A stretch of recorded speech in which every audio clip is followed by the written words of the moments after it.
Ela sempre dizia do mesmo jeito, calmo demais para ser verdade. É só um amigo. Sem pressa, sem nervosismo, como quem repete uma frase treinada no espelho. Eu queria acreditar, queria mesmo, porque acreditar era mais fácil do que encarar a sensação constante de estar sobrando na própria relação. Pequenos detalhes começaram a se acumular. Risadas abafadas, o celular virado para baixo, conversas que morriam quando eu chegava perto. Nada concreto. Só aquela intuição incômoda que a gente tenta matar antes que ela cresça. Até a noite em que fiquei sozinho na sala, e o tablet esquecido no sofá resolveu falar por ela. Eu nunca fui o cara ciumento. Pelo menos era isso que eu repetia para mim mesmo. Confiava, respeitava espaço, não perguntava demais. Talvez até demais. Quando ela mencionou esse amigo pela primeira vez, foi casual. Um colega antigo, alguém que entendia ela. Essas duas palavras ficaram ecoando. Entender. Como se eu não entendesse. Com o tempo, o nome começou a aparecer mais. Primeiro em histórias soltas, depois em comparações sutis. Ele disse algo engraçado hoje. Ele passou por uma situação parecida com a minha. Sempre ele, sempre presente. Eu engolia seco e fingia maturidade. Afinal, pessoas podem ter amigos. O problema é quando o amigo ocupa um espaço que não deveria estar vazio. Naquela noite, ela saiu dizendo que ia encontrar uma amiga.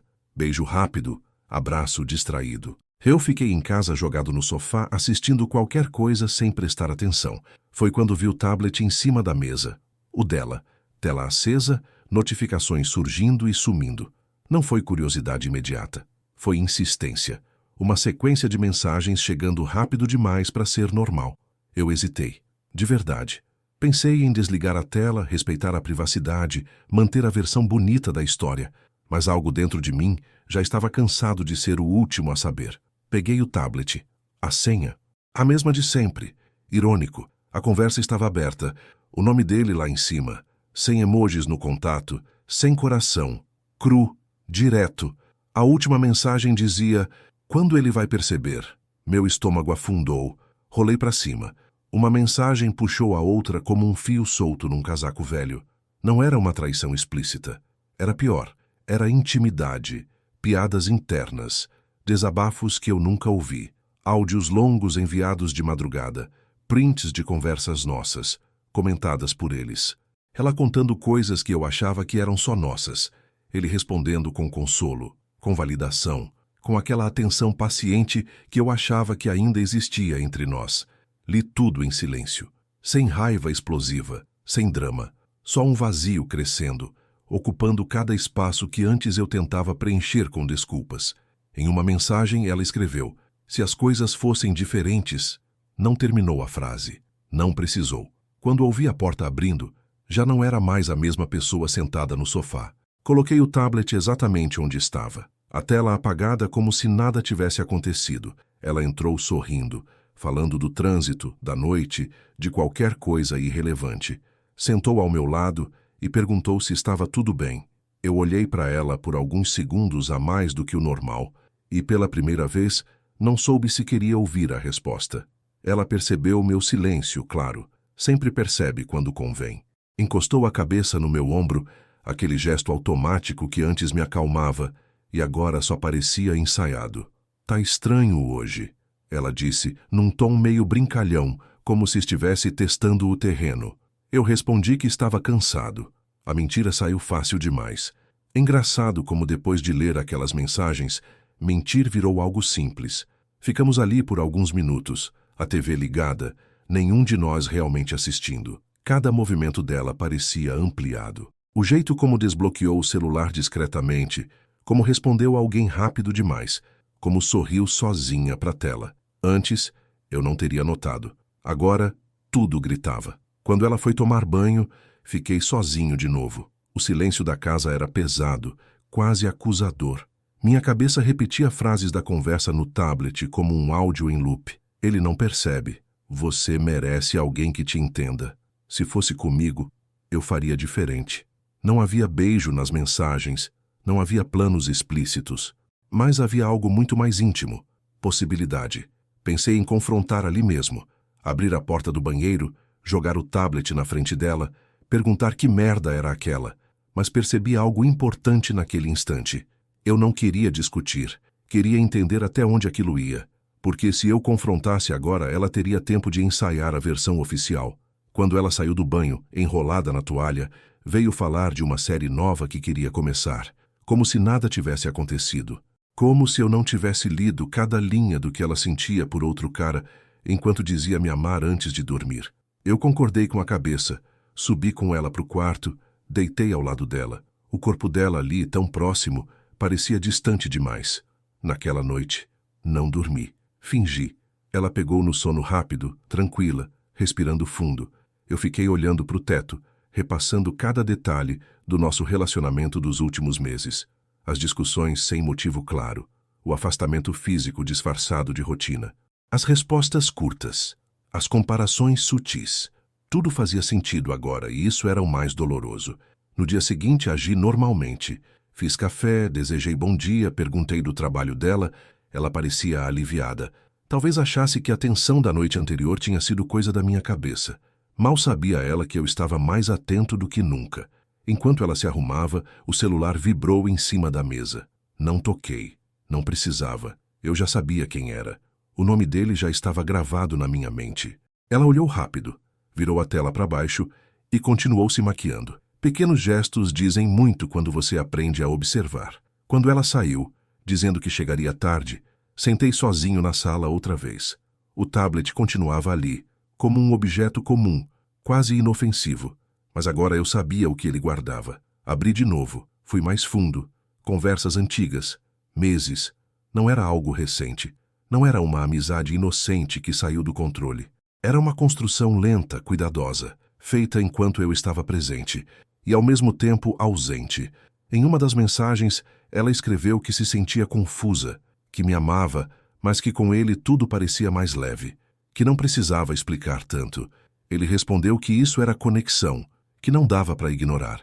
Nenhum dos dois mencionava meu nome diretamente. Eu era tratado como um obstáculo abstrato, um detalhe inconveniente. Foi ali que algo em mim mudou. Não foi raiva, foi clareza. Percebi que eu estava competindo por atenção dentro do meu próprio relacionamento. E essa é uma competição que você já perdeu no momento em que começa. Fechei o tablet com cuidado. Respirei fundo. Não era mais sobre descobrir a verdade. A verdade já estava escancarada. Agora era sobre decidir o que fazer com ela. Passei o resto do dia num estado estranho, como se estivesse observando minha própria vida de fora. Tudo seguia normal demais para algo que, para mim, já tinha desmoronado. O celular não parava de vibrar com mensagens do trabalho, mas eu respondia no automático. A cabeça estava em outro lugar, mais especificamente, naquela conversa que eu não deveria ter lido, mas que, no fundo, eu precisava. À noite, ela chegou mais tarde do que o combinado. Disse que a amiga atrasou, que o trânsito estava um caos, que o dia tinha sido puxado. Histórias comuns, coerentes até. O problema é que depois de ler aquelas mensagens, qualquer explicação vinha acompanhada de uma segunda camada. Não era mais o que ela diz, e sim o que ela escolhe dizer. Jantamos juntos.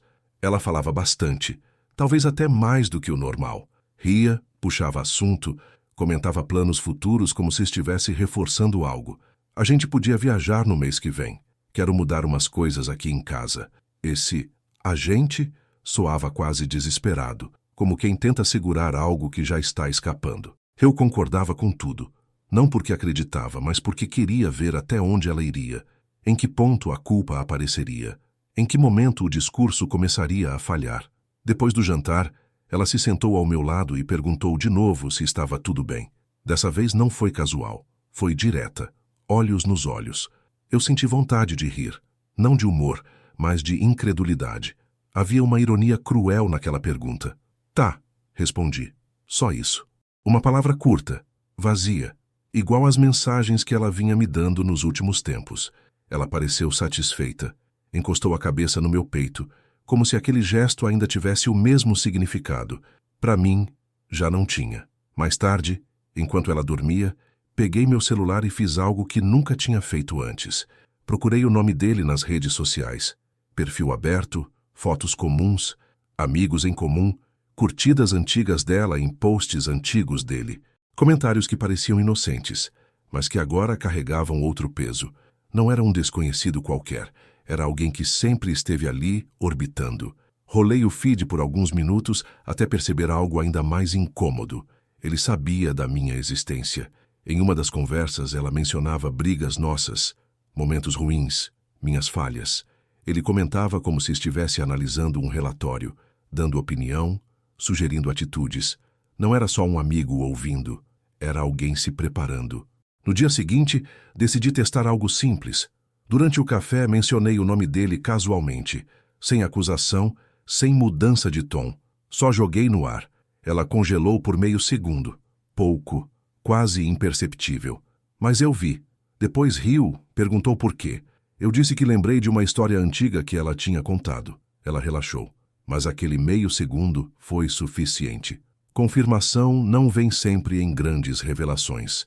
Às vezes vem num detalhe microscópico, que só quem já sabe a verdade consegue enxergar. A partir daí, comecei a reparar em tudo, no jeito como ela se arrumava mais quando dizia que ia resolver coisas, no humor melhor depois de ficar longos minutos no celular, na paciência que ela já não tinha comigo, mas parecia sobrar para outra pessoa. Era como se eu estivesse convivendo com alguém que dividia a própria atenção emocional entre dois mundos. E o pior não era nem a possibilidade de traição física.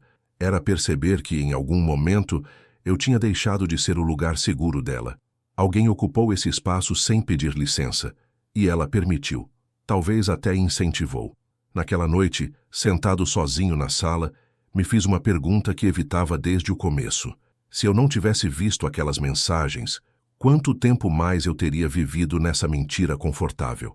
E mais importante, por que eu ainda estava ali fingindo que não sabia exatamente o que estava acontecendo? A resposta para essa pergunta começou a aparecer nos dias seguintes, mesmo que eu não quisesse enxergar.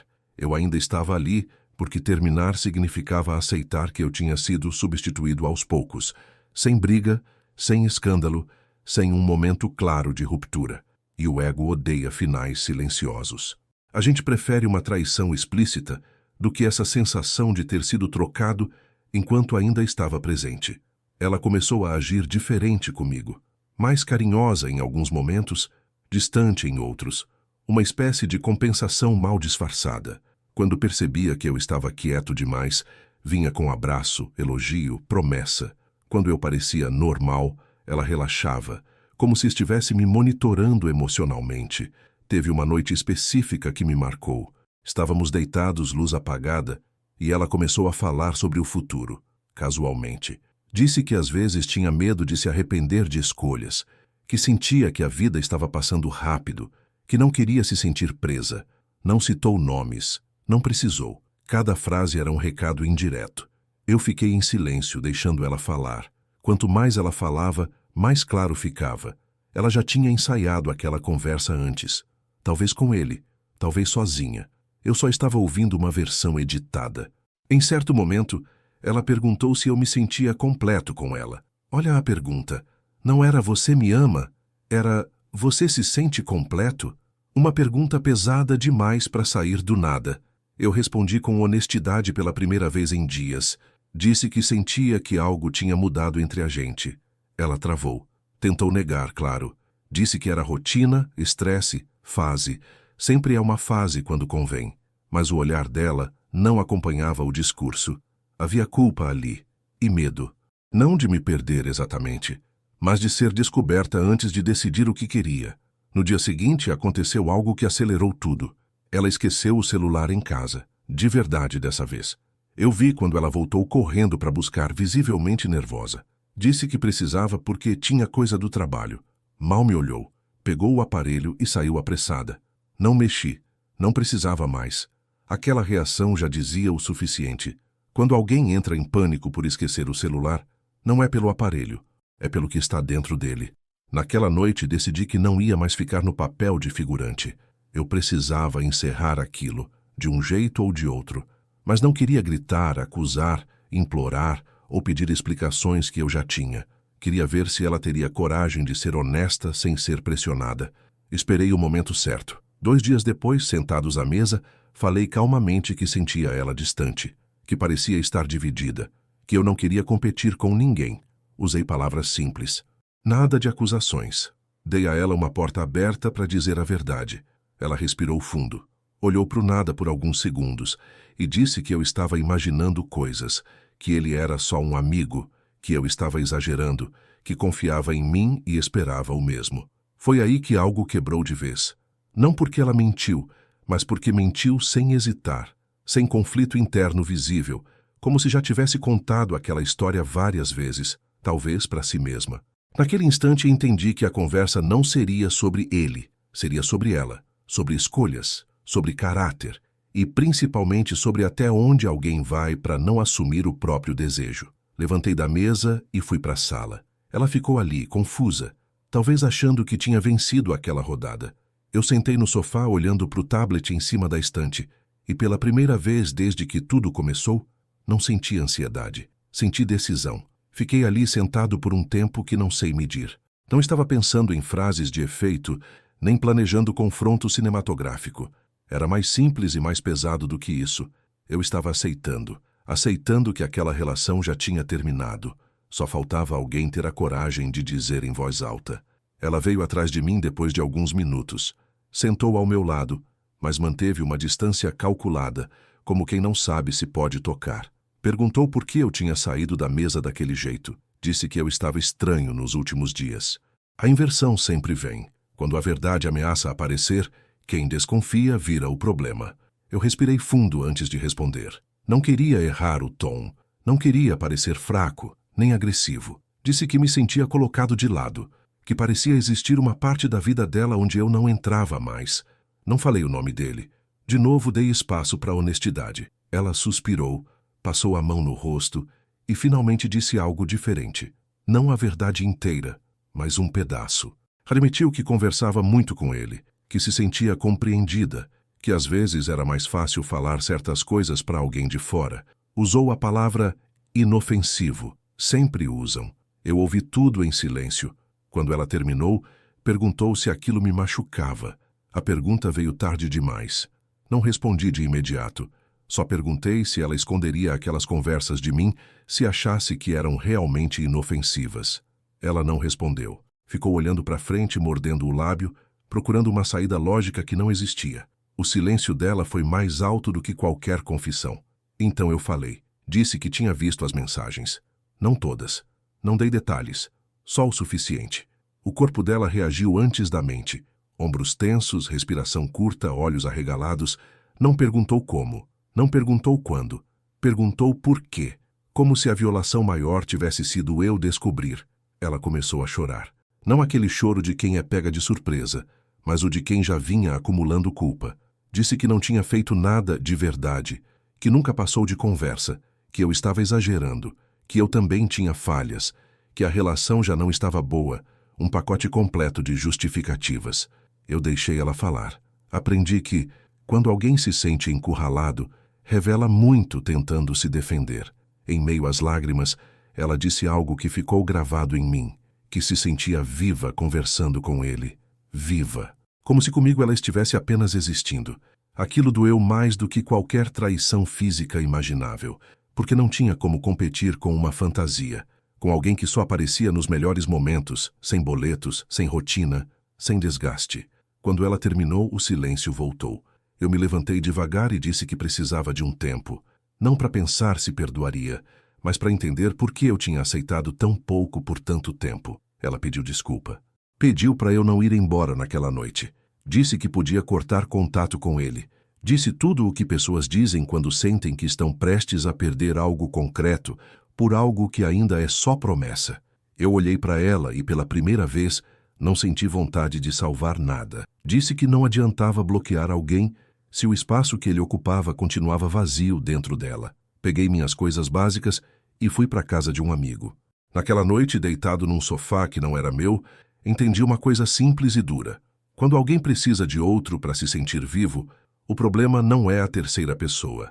É a escolha de manter duas histórias abertas ao mesmo tempo. Os dias seguintes foram estranhamente silenciosos. Sem mensagens longas, sem explicações extras, sem aquele desespero típico das primeiras 24 horas. Ela mandou alguns "Como você está?", "A gente precisa conversar", nada além disso. Eu respondi pouco. Não por joguinho, mas porque finalmente não tinha mais o que discutir. Ficar fora de casa me deu uma perspectiva que eu não tinha, enquanto estava imerso na rotina com ela. Longe do espaço que dividíamos, comecei a enxergar o relacionamento como ele realmente era nos últimos tempos, não como eu queria que fosse. Eu tinha virado manutenção emocional, presença constante, previsível, segura, enquanto ele era escape, novidade, validação sem cobrança. E aí vem a parte que quase ninguém gosta de admitir. Eu também tinha colaborado para isso. Não com culpa, mas com acomodação. Eu tinha parado de exigir, parado de perguntar, parado de sair se sentisse algo errado. Eu tinha escolhido o conforto do deixa assim várias vezes. Isso não justificava o que ela fez, mas explicava por que foi tão fácil para outra pessoa entrar. 2 dias depois, ela pediu para conversar pessoalmente. Aceitei. Não porque tinha esperança de voltar, mas porque precisava encerrar de forma limpa. Nos encontramos em casa, a mesma sala, o mesmo sofá. O tablet não estava mais ali. Ela estava diferente. Olhos inchados, voz baixa, postura defensiva. Começou dizendo que pensou muito, que percebeu que tinha ultrapassado limites. Disse que se sentia confusa, perdida, pressionada pela própria vida. Nenhuma palavra sobre amor, só confusão. Eu ouvi tudo com calma. Quando ela terminou, perguntei algo simples. Se eu não tivesse descoberto, ela teria parado. Ela demorou para responder. Disse que achava que sim. O achava respondeu por ela. Perguntei se ela tinha sentimentos por ele. Ela disse que não sabia. Outra resposta que diz tudo. Quando alguém não sabe, geralmente sabe, só não quer assumir. Contei como me senti lendo aquelas mensagens. Como foi perceber que minhas inseguranças não eram paranoia. Como foi entender que eu estava competindo com alguém que só recebia a melhor versão dela. Pela primeira vez, ela não tentou se defender. Só ouviu. Talvez porque percebeu que eu já tinha ido embora emocionalmente. Ela chorou de novo. Disse que não queria me perder, que tinha medo de se arrepender, que estava disposta a tentar de verdade agora. O agora sempre aparece tarde. Eu respondi com a verdade crua, que o problema não era mais confiança, era respeito. Que eu não queria ser o plano seguro enquanto ela explorava possibilidades. Que amor não sobrevive quando precisa disputar atenção com mensagens escondidas. Falei algo que surpreendeu até a mim, que eu não estava com raiva, estava decepcionado. Raiva passa. Decepção muda a forma como você vê alguém. Ela perguntou se aquilo era um adeus definitivo. Eu disse que era um fim necessário, não por punição, mas por coerência. Não dava para fingir que eu não tinha visto o que vi, nem que ela não tinha escolhido o que escolheu. Peguei o resto das minhas coisas. Antes de sair, ela perguntou se eu achava que ela tinha me traído. Eu parei na porta e disse: traição não começa no corpo, começa no lugar onde você decide investir sua intimidade. E ela sabia disso. Saí, sem olhar para trás. Não foi libertador, foi silencioso. Mas era o tipo de silêncio que, pela primeira vez em muito tempo, não doía. O término não veio com aquele alívio imediato que todo mundo promete. Veio com um vazio estranho, quase educado. Nada de drama, nada de bloqueios impulsivos. Só a ausência dela nos lugares onde ela sempre esteve. O copo que não estava mais na pia. A notificação que não chegava. O hábito quebrado dói mais do que a perda em si. Nos primeiros dias, me peguei questionando tudo. Não no sentido de querer voltar, mas tentando encontrar o momento exato em que as coisas saíram do eixo. Sempre existe um ponto, um detalhe ignorado, uma conversa evitada. No nosso caso, foi quando eu comecei a aceitar menos atenção como algo normal. Quando a distância virou rotina, ela ainda aparecia de vez em quando. Uma mensagem longa de madrugada, um áudio chorando, um sinto sua falta jogado no meio da semana. Eu lia, mas não respondia como antes. Não porque eu queria machucar, mas porque já não fazia sentido alimentar algo que eu tinha decidido encerrar com clareza. Soube, por amigos em comum, que ela continuava falando com ele. Não oficialmente, não assumido, mas também não escondido. Aquela fase confusa onde a pessoa diz que está se encontrando. Tradução: testando se a grama do outro lado é realmente mais verde sem perder totalmente o caminho de volta. E foi aí que percebi algo importante. Se eu tivesse ficado, teria virado exatamente isso, um plano de segurança emocional, o porto para onde ela voltaria caso a fantasia não se sustentasse na realidade. Essa ideia me deu mais força do que qualquer frase motivacional. Com o tempo, comecei a reconstruir pequenas coisas. Rotina nova, horários diferentes, gente nova. Não para preencher o vazio, mas para não viver em torno dele. Voltei a fazer coisas que tinha deixado de lado sem perceber. Não por ela pedir, mas por eu ter me moldado demais. Teve uma noite específica, algumas semanas depois, em que me peguei sorrindo sozinho por algo bobo. E aquilo me assustou. Não porque eu não queria ficar bem, mas porque percebi que a ferida já não estava aberta. Cicatrizava. Ela me mandou uma última mensagem. Disse que agora entendia tudo, que tinha perdido alguém que realmente se importava, que talvez fosse tarde demais. Não respondi. Não por orgulho, mas porque aquela conversa já tinha acontecido, só que ela não quis ter quando ainda dava tempo. Não existe vilão absoluto nessa história. Existe escolha. Ela escolheu dividir a intimidade. Eu escolhi não aceitar. E isso muda completamente o desfecho. Aprendi que quando alguém diz "é só um amigo", o problema não é a frase, é o contexto. Amizades não precisam ser escondidas. Conexões legítimas não exigem silêncio, senha, nem justificativa ensaiada. Segui em frente sem promessas grandiosas, sem discurso de superação, apenas com uma regra clara: nunca mais competir por espaço onde eu deveria ser prioridade. E isso, no fim das contas, foi o maior aprendizado de tudo. Meses se passaram sem grandes acontecimentos. A vida voltou a ter um ritmo comum, quase entediante, e eu aprendi a respeitar esse tédio. Ele é o oposto do caos emocional. É sinal de paz. Não da paz perfeita, mas da paz honesta, sem jogo duplo. De vez em quando alguém me perguntava o que realmente aconteceu entre nós. Eu nunca entrava em detalhes. Dizia apenas que terminou quando deixou de ser simples, quando confiar exigia esforço demais. As pessoas acham que relacionamentos acabam por grandes explosões, mas a maioria morre por desgaste silencioso. Soube depois que ela tentou algo sério com ele. Não durou. Fantasias raramente sobrevivem quando viram rotina. Quando o "entende você" passa a ver suas falhas, seus dias ruins, suas contradições. A mesma lógica que nos separou acabou alcançando eles. Não senti satisfação, só confirmação. O mais curioso é que, em algum nível, eu agradeço aquela noite.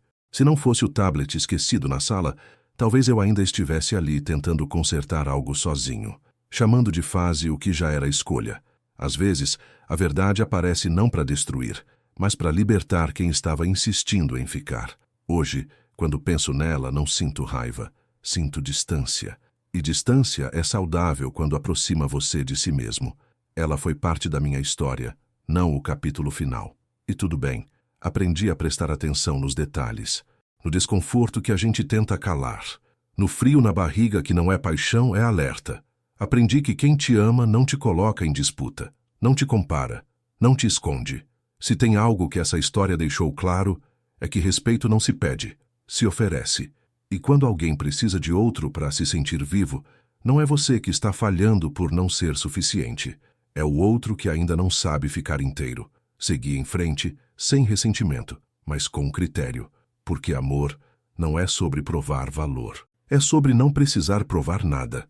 E se um dia alguém olhar nos meus olhos e disser, "é só um amigo", eu não vou reagir com medo. Vou reagir com atenção. Porque agora eu sei. A verdade quase sempre aparece antes do fim. A diferença é quem escolhe enxergar.